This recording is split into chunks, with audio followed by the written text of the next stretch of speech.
Hi friends, welcome to government jobs portal. ఈ వీడియోలో మనం జనవరి 19th అంటే ఈరోజు షిఫ్ట్ 1లో వచ్చిన మ్యాథ్స్ క్వశ్చన్స్ చూద్దామండి మన ఆర్ఆర్బి ఎన్టీపీసీ ఎగ్జామ్లోని. సో క్లియర్గా చూసుకోండి, మన జీజేపీ తెలుగు యాప్లో arithmetic, reasoning, modern history and AP history classes అవైలబుల్గా ఉన్నాయి. ఇవి both English medium and Telugu medium స్టూడెంట్స్కి అర్థమయ్యే విధంగా ఉంటాయి. సో ఇంట్రెస్ట్ ఉన్న వాళ్ళు ఈ రోజే ఎన్రోల్ చేసుకోవచ్చు. సో ఓకే, మనం ఫస్ట్ క్వశ్చన్ చూద్దాం. Median of 1, 7, 12, x plus y, x minus y, 20, 29, 30 is 16 అంటున్నాడు. అలా అయితే x వాల్యూ ఎంత కనుక్కోమని చెప్తున్నారండి. మనకేం ఇచ్చారు? మీడియన్ ఇచ్చారు. ఈ అన్ని నెంబర్స్కి కూడా మీడియన్ ఎంత అంట? 16 అంట. ఓకే, సో ఫస్ట్ ఎప్పుడైతే నెంబర్స్ మనకి ఇచ్చారో మీడియన్ ఏమవుతుందండి? మధ్యలో ఉన్న టర్మ్ మీడియన్ అవుతుంది. ఇటు చూడండి, ఇటు 3 ఉన్నాయి, ఇటు 3 ఉన్నాయి, మధ్యలో ఏంటి? ఈ 2 ఉన్నాయండి. మధ్యలో మనకి ఈ 2 ఉన్నాయి. ఓకే, సో మధ్యలో ఈ 2 ఉన్నప్పుడు, 2 నెంబర్స్ ఉన్నప్పుడు ఆటోమేటిక్గా ఏం చేయాలండి? మనం రెండిటిని కూడా యాడ్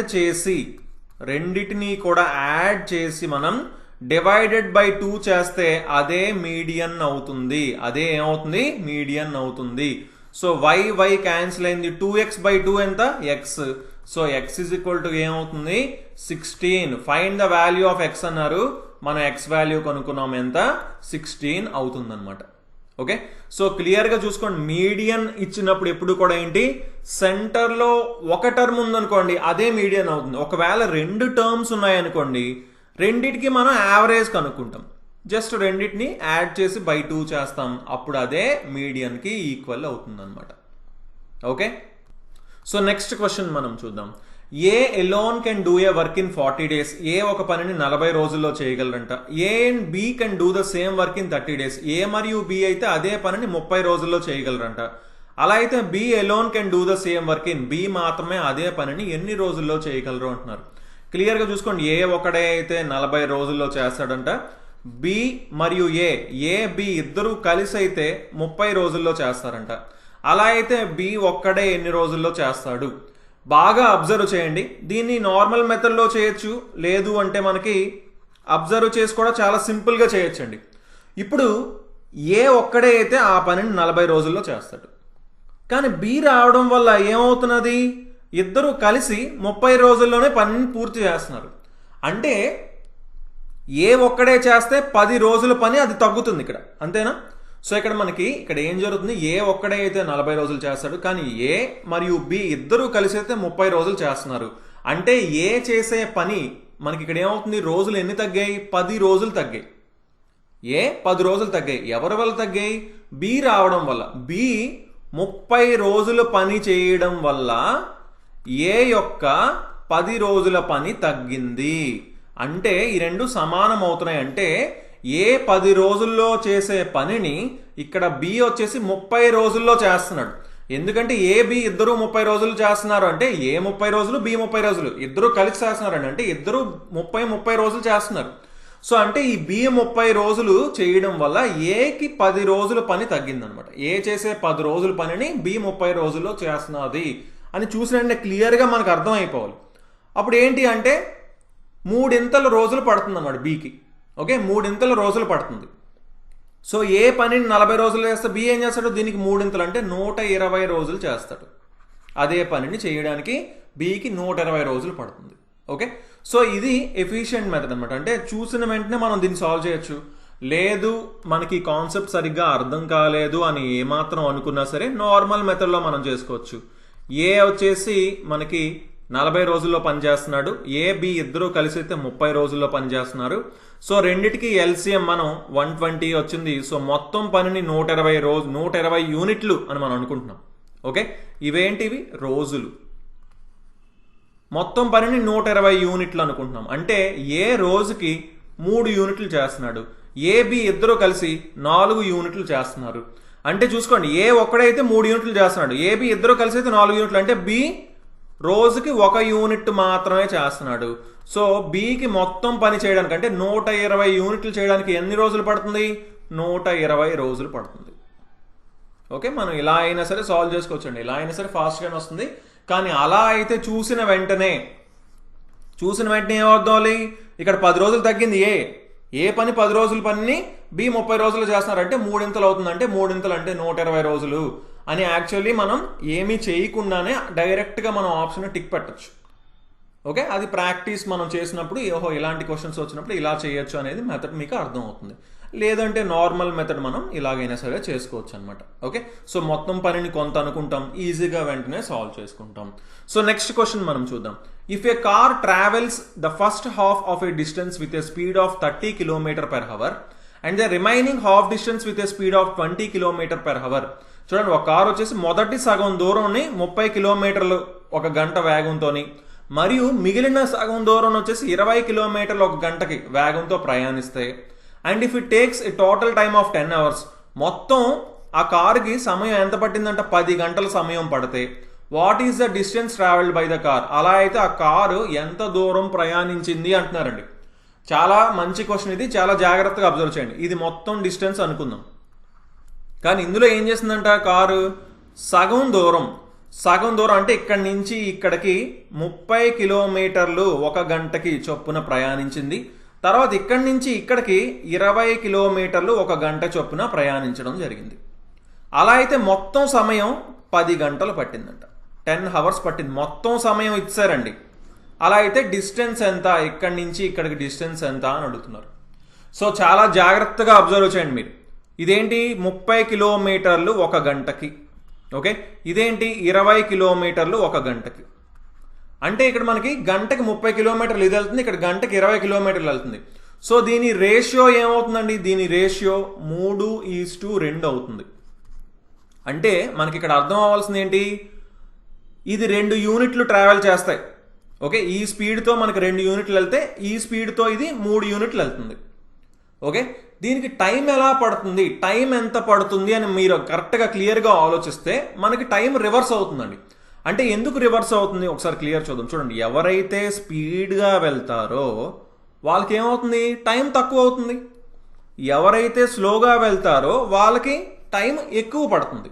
సో వీళ్ళ స్పీడ్స్ రేషియో ఎలా ఉంటాయి, వాళ్ళ వేగాల యొక్క నిష్పత్తి ఎలా ఉంటుందంటే వాళ్ళ స్పీడ్ యొక్క దీనికి ఆపోజిట్లో ఉంటుంది. ఓకే, వాళ్ళ స్పీడ్ యొక్క ఆపోజిట్లో ఉంటుంది. వాళ్ళ టైం యొక్క రేషియో, వాళ్ళు తీసుకున్న టైం రేషియో ఏముంటుంది, స్పీడ్స్కి ఆపోజిట్లో ఉంటుంది. అంటే ఎక్కువ స్పీడ్లో వెళ్ళే వాళ్ళకి తక్కువ టైం పడుతుంది, తక్కువ స్పీడ్ వెళ్ళే వాళ్ళకి ఎక్కువ టైం పడుతుంది. సో ఈ రెండిటికి స్పీడ్స్ యొక్క రేషియో 3:2, వాళ్ళ టైం యొక్క రేషియో ఎంత టైం పడుతుందంటే దాని రివర్స్ అనమాట, 2:3 పడుతుంది అనమాట, 2:3 పడుతుంది. అంటే ఇక్కడ 2 యూనిట్లు అయితే ఇక్కడ 3 యూనిట్లు టైం పడుతుంది. ఇక్కడి నుంచి ఇక్కడికి వెళ్ళడానికి 2 యూనిట్లు టైం అయితే ఇక్కడి నుంచి ఇక్కడికి వెళ్ళడానికి అదే దూరం చూసుకోండి, అదే దూరానికి ఇక్కడ 3 యూనిట్లు టైం పడుతుంది. మొత్తం 10 గంటలు. అందులోని మొత్తం ఎన్ని యూనిట్లు, 5 యూనిట్లు. అంటే 1 యూనిట్ 2 గంటలకు సమానం అవుతుంది. అంటే ఎంత టైం పడుతుందండి ఇక్కడి నుంచి ఇక్కడికి వెళ్ళడానికి, 4 గంటలు పడుతుంది. ఇక్కడి నుంచి ఇక్కడికి వెళ్ళడానికి 6 గంటలు పడుతుంది. చూసుకోండి, ఆ నిష్పత్తిని మనం కరెక్ట్గా మెయింటైన్ చేయాలి. ఓకే, చాలా జాగ్రత్తగా చూడండి. ఇక్కడ డిస్టెన్స్ సేమ్ అండి, డిస్టెన్స్ సేమ్, ఇక్కడి నుంచి ఇక్కడికి డిస్టెన్స్ అనేది సేమ్. ఓకేనండి, సో అదే దూరం వెళ్ళడానికి వాళ్ళ టైం నిష్పత్తి రేషియో మనం కనుక్కున్నాం. దానికి రివర్స్ అనమాట, జస్ట్ ఆ స్పీడ్కి రివర్స్. Simple thing. ఎందుకు రివర్స్ వచ్చింది అనేది మనం simple formula distance is equal to speed into time, distance is equal to speed into time అనే ఈ ఫార్ములాతో మనం సింపుల్గా చెప్పచ్చు అనమాట. ఓకే, సింపుల్గా చెప్పండి. చూడండి, డిస్టెన్స్ ఎప్పుడైతే కామన్ అయిందో, సేమ్ అయిందో, స్పీడు టైము ఏంటి, ఇన్వర్స్లీ ప్రపోర్షనల్. ఎందుకు, టైమ్ ఈజ్ ఈక్వల్ టు అంటే స్పీడ్ కిందకి వెళ్తుంది, ఇటుపక్క వెళ్తుంది. స్పీడ్ ఏమవుతుంది, కిందకి వెళ్తుంది. సో స్పీడ్ పెరిగితే టైం కిందకి వెళ్తుంది, టైం తగ్గుతుంది. లేదా స్పీడ్ తగ్గితే టైం పెరుగుతుంది. ఈ రెండు కూడా ఏంటి, ఇన్వర్స్లీ ప్రపోర్షనల్ అని మనం చెప్పచ్చు. ఎప్పుడు, డిస్టెన్స్ సేమ్ అయినప్పుడు, డిస్టెన్స్ కాన్స్టెంట్ అయినప్పుడు. ఓకేనండి, సో సింపుల్ థింగ్ ఏంటి, ఇది 4 గంటలు, ఇది 6 గంటలు. సో 4 గంటలు 4:30 అంటే ఇక్కడి నుంచి ఇక్కడికి ఎంత డిస్టెన్స్ ఉంది, 120 ఉంది. 4:30 120. సో ఇది 120, ఇది 120, ఎందుకంటే సగంలోనే కదా, ఇది సగం దూరం, ఇది సగం దూరం. అంటే 120 ఎంత అయింది, 240. సో మొత్తం 240 కిలోమీటర్లు డిస్టెన్స్ కార్ అనేది ట్రావెల్ చేయడం జరిగింది. ఓకేనండి, చాలా important concept and very simple concept అండి. ఇప్పుడు చూడండి 30 km/h ఒకటి, ఓకే 20 km/h ఒకటే డిస్టెన్స్, అంటే సగం డిస్టెన్స్ ఈ స్పీడ్తో సగం డిస్టెన్స్ ఈ స్పీడ్తో. ఈ స్పీడ్స్ యొక్క రేషియో 3:2. వాళ్ళు తీసుకునే టైం యొక్క రేషియో ఏమవుతుందంటే దీనికి రివర్స్ అవుతుంది 2:3. సింపుల్ థింగ్ అనమాట. ఓకే, సో నెక్స్ట్ క్వశ్చన్ మనం చూద్దాం. A:B = 3:4, B:C = 5:6, దెన్ A:C = చాలా సింపుల్ క్వశ్చన్, అందరికీ తెలిసింది ఏంటి, ఇక్కడ B ఉంది 4 ఉంది, ఇక్కడ B 5 ఉంది. సో రెండింటిని ఈక్వల్ చేయాలంటే ఈ 5తో ఈ రెండింటిని మల్టిప్లై చేస్తాం. సో రేషియోలోని రెండు నెంబర్స్ని మల్టిప్లై చేయాలి. 5 × 3 15, 5 × 4 20. ఈ 4తో ఈ రెండింటిని మల్టిప్లై చేయాలి. 4 × 5 20 అయింది, సరిపోయింది B. 4 × 6 24, అది C. సో A:B:C రేషియో వచ్చింది మనకి. A:C కావాలన్నారు కాబట్టి 15:24, ఎందుకంటే ఇది A ఇది C. A:C ఇంకా క్యాన్సిల్ అవుతుంది 5:8. ఓకేనండి, very very simple question. So next question మనం చూద్దాం. A and B invested 1.5 lakh and 1 lakh in a business respectively.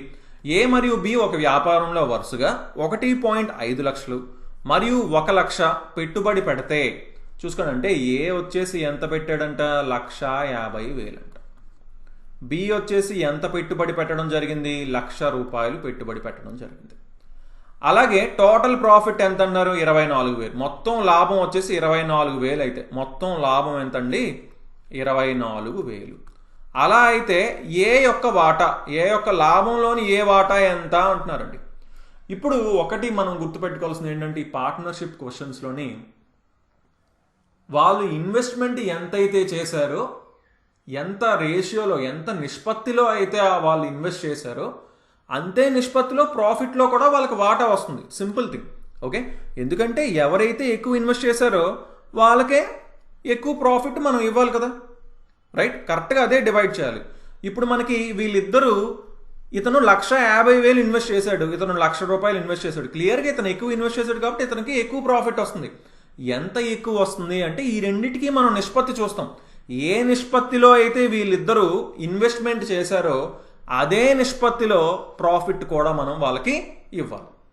Okay, అంటే ఈ రెండింటికి రేషియో ఎంత క్లియర్గా అర్థమైపోతుంది. ఏంటి, ఇది 3 భాగాలు అయితే ఇది 2 భాగాలు ఉంది, అంతేనా? ఇది 3 భాగాలు అయితే ఇది 2 భాగాలు ఉంది. అంటే 3:2 నిష్పత్తిలోని వీళ్ళు ఇన్వెస్ట్ చేశారంటే ఇతను 2 యూనిట్లు పెడితే ఇతను 3 యూనిట్లు పెట్టాడు. అది ఇక్కడ మనం నిష్పత్తిని కనుక్కున్నాం.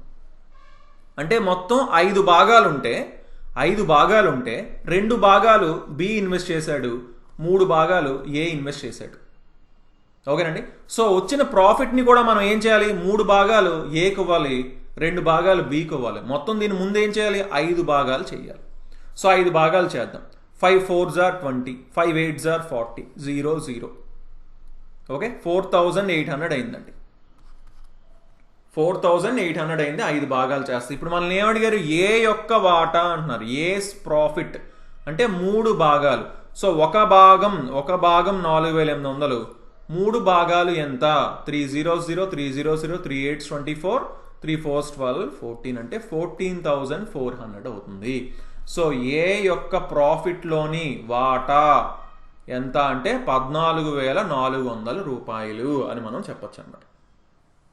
ఓకే, సో క్లియర్గా జాగ్రత్తగా మనం సాల్వ్ చేసుకోవాలి ఇలాంటి క్వశ్చన్స్ని. ఓకేనండి, సో నెక్స్ట్ క్వశ్చన్ మనం చూద్దాం. The outer diameter and inner diameter of a circular path are 21 meters and 7 meters respectively. Find the area of the circular path. చూసుకోండి, ఇలాంటి క్వశ్చన్స్ మనల్ని అడుగుతున్నారు. ఇది ఏం లేదండి, సింపుల్ క్వశ్చన్. ఏంటంటే ఒక సర్క్యులర్ పాత్ ఉందన్నమాట. ఒక సర్క్యులర్ పాత్ ఉందంటే ఇది సర్క్యులర్ పాత్, ఇదే ఉన్నది కదండి, ఇది మొత్తం సర్క్యులర్ పాత్ అనమాట. ఇది మొత్తం ఓకే, ఈ మధ్యలో ఉన్నది సర్క్యులర్ పాత్. అలా అయితే ఈ సర్కిల్ యొక్క స్మాల్ రేడియస్ ఇచ్చారు, దీన్ని స్మాల్ ఆర్ అంటాం అనమాట. అంటే ఎంత ఇచ్చారు, చిన్నది 7 అంట. అలాగే ఈ పెద్దది కూడా ఇచ్చారండి, ఎంతంట 21 అంట. ఇక్కడి నుంచి ఇక్కడికి మొత్తం, దాన్ని క్యాపిటల్ ఆర్ అంటాం. దీన్ని ఏమంటాం, క్యాపిటల్ ఆర్ అనుకుంటున్నాం, దీన్ని స్మాల్ ఆర్ అనుకుంటున్నాం. ఓకే, ఓన్లీ ఈ పాత్ యొక్క ఏరియా ఎంత అంటున్నారు. ఈ పాత్ యొక్క ఏరియా ఎంత అని మనల్ని అడుగుతున్నారు. సింపుల్ థింగ్ అండి. ఏంటి, ఈ సర్కిల్ యొక్క ఏరియాలోంచి ఈ స్మాల్ సర్కిల్ ఏరియాని తీసేస్తే అప్పుడు ఏమొస్తుంది, ఈ పాత్ యొక్క ఏరియా వస్తుంది, అవునా? ఇప్పుడు దీని ఏరియా మొత్తంలోంచి దీని ఏరియాని తీసేద్దాం. అంటే పై ఆర్ స్క్వేర్ క్యాపిటల్ ఆర్ అనుకుందాం, అందాకలు ఇది క్యాపిటల్ ఆర్ అనుకుంటే మైనస్ ఏం చేయాలి, స్మాల్ ఆర్. ఈ ఏరియాని తీసేస్తుంది. ఈ పెద్ద సర్కిల్ ఏరియాలోంచి ఈ చిన్న సర్కిల్ ఏరియా తీసేస్తే అప్పుడు మనకి పాత్ యొక్క ఏరియా మాత్రం వస్తుంది. Simple thing. అంటే పై కామన్ తీసుకున్నాం అనుకోండి, R square minus are square అవుతుంది. ఇది యాక్చువల్లీ ఫార్ములా కింద మనం ఆల్రెడీ చూసే ఉంటారు మీరు అందరూ కూడా. Okay, simple. ఆర్ ప్లేస్లో క్యాపిటల్ ఆర్ ప్లేస్లో 21, స్మాల్ ఆర్ ప్లేస్లో 7ని సబ్స్టిట్యూట్ చేసుకోవాలి. పై అంటే ఎంత, 22/7 ఇంటూ ఏ స్క్వేర్ మైనస్ బి స్క్వేర్, ఏ ప్లస్ బి ఇంటూ ఏ మైనస్ బి రాసుకోవచ్చు కదా. అంటే 21 + 7 అంటే 28, 21 - 7 అంటే 14. సింపుల్. 7 1s 7 4s, 4 × 22 88, 88 × 14, 14 8s 112, 112, ఇంకొక 112, రైట్. 2 3 2 1. సో 1232 ఆన్సర్ అవుతుంది.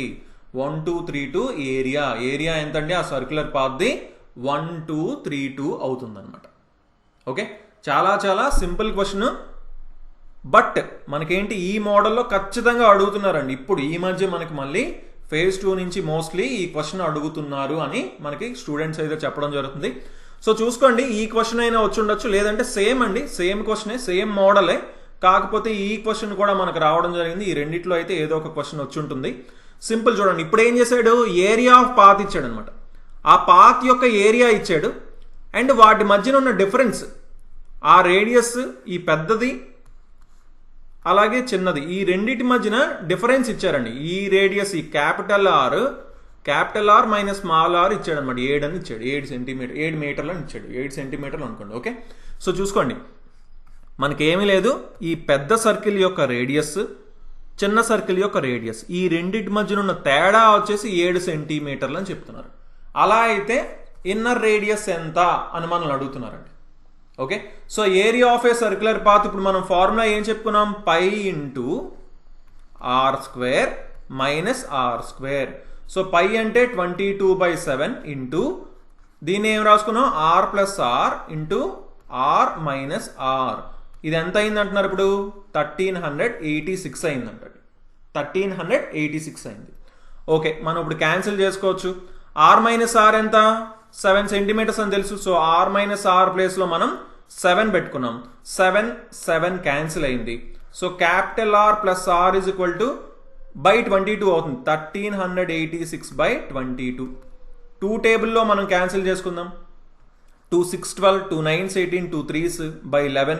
11 టేబుల్లో క్యాన్సిల్ చేయండి. 11 6 are 66, 11 3s 33, 63 వచ్చిందండి.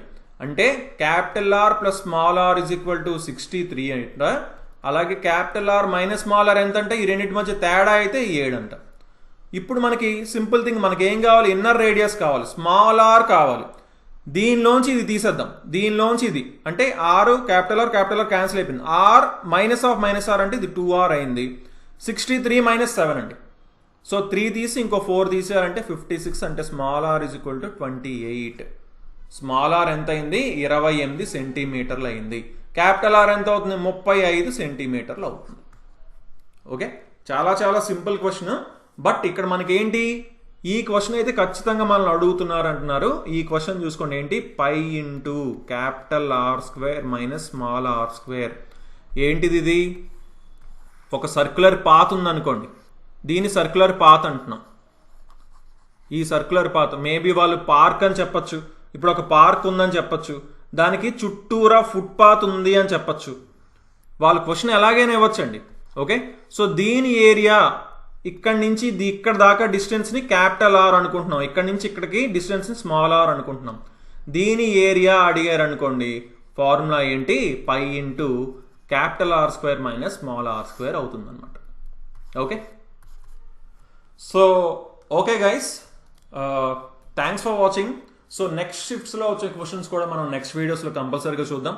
సో ఈ వీడియో నచ్చితే తప్పకుండా లైక్ చేయండి అండ్ మీ ఫ్రెండ్స్ అందరికీ తప్పకుండా షేర్ చేయండి. So thanks for watching and have a nice day. Bye bye.